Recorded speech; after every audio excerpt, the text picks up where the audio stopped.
With the swiftness of a deadly cosmic ray, the Earth is invaded by indestructible monsters. They're I think people like to use their hands, you know. Some people like to sew or do magic tricks or play basketball. We would really like to engage our senses in challenging areas. And so this person came in and said that we could go with a few different options. They didn't explain very much at all. I think they presented it kind of like it was very new. I feel like they almost were saying that she would be one of the first trials. So Intuitive Surgical was a company started here in Silicon Valley roughly 10 years ago. And the idea they had was to take existing or emerging robotic technology, or correctly tele-robotic technology, and adapt it for use in performing minimally invasive medical procedures. The name of the company is Intuitive, and I think that's descriptive of the actual training process. It's very simple. So the technology is not an autonomous robot, it's a human-controlled robot. I almost call it a dexterity enhancer. And one of the challenges with the Da Vinci system was to make it accommodate to the surgeon's way of doing things. Kind of an old-style approach might be to have switches or a mouse control or something that really is not very intuitive for people. So what Intuitive worked on was giving the surgeon a stylus or effectively a handle that would be controlling the remote tools. And we noticed that surgeons handle these things in a number of different ways. Sometimes they'd be holding them this way, sometimes they hold them this way, they might hold them in many different ways. So by observing surgeons and then developing different kinds of mechanisms for this haptic interface or fancy joystick, you know, we found that this thing had to have a very wide range of motion. The way I describe it is it's just a fancy tool. It's a kind of state-of-the-art way to do something, still kind of the way that we have done it in the past, but with a little bit more capability.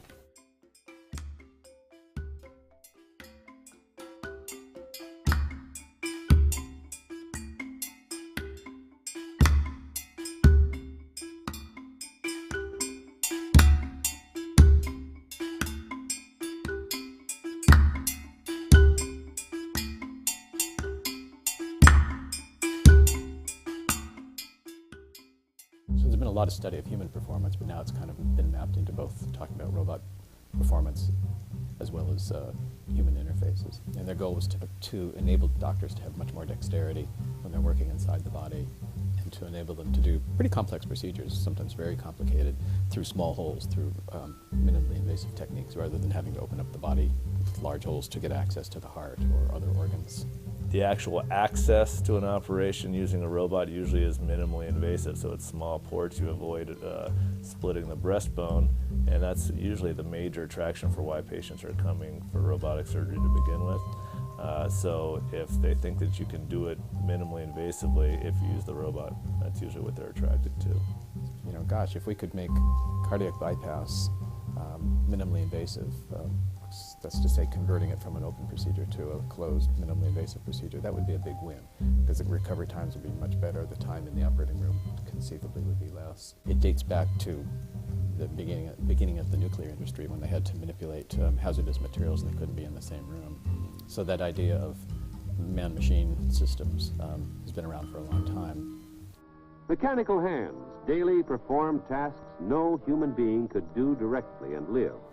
When the Intuitive folks realized they could do the prostate procedure minimally invasively by entering from above and then working their way down to the prostate gland, it turned out to be very successful. And there was at least one, if not several, studies performed which showed that mediumly experienced surgeons who did this procedure using Da Vinci actually did much better in terms of safety and efficacy. And there were probably 10 different points, ranging from recovery time, quality of life, blood loss, and other things associated with it. So this person came in and said that we could go with a few different options. We could have the surgery the traditional way with a big scar, or we could go with a new robotic procedure, which was going to be a lot smaller scarring. I think they gave the odds too. The traditional way was like 99% effective, and it was kind of unknown as far as the new procedure went. I think some people misperceived what the Da Vinci was. You know, they'd hear the word robot and they'd think of some science fiction evil robot running around with its own brain. And in fact, the Da Vinci, we do call it a robot, but it's really I would call it a dexterity enhancing system. A human is always connected to it. A human is always making it move, and it really can't do anything on its own. You know, when it's your child, you don't want to have any risk involved, and you want to be certain that that your child is going to go through is going to be worth it. And so I think we both thought that it wasn't worth taking a chance.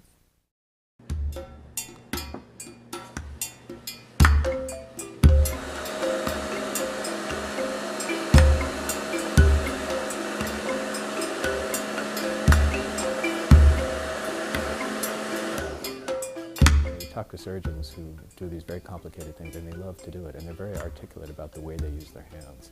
It's not just a mental exercise as you might find with a mathematician or a different thing that a painter might do, which is a different aesthetic. But they are very involved with the physicality of what they do. And so I think the future robots of this type are going to be bringing back and enhancing the sense of touch and the dexterity and deftness that surgeons kind of expect to have when they're doing their work. The reason I have kind of gotten interested in it is I do think it's actually the future of most surgical operations. I think you have excellent kind of dexterity capabilities with it, so I don't want to be left behind and not know how to do it. In fact, I'd rather be kind of pushing the field forward from the leading edge.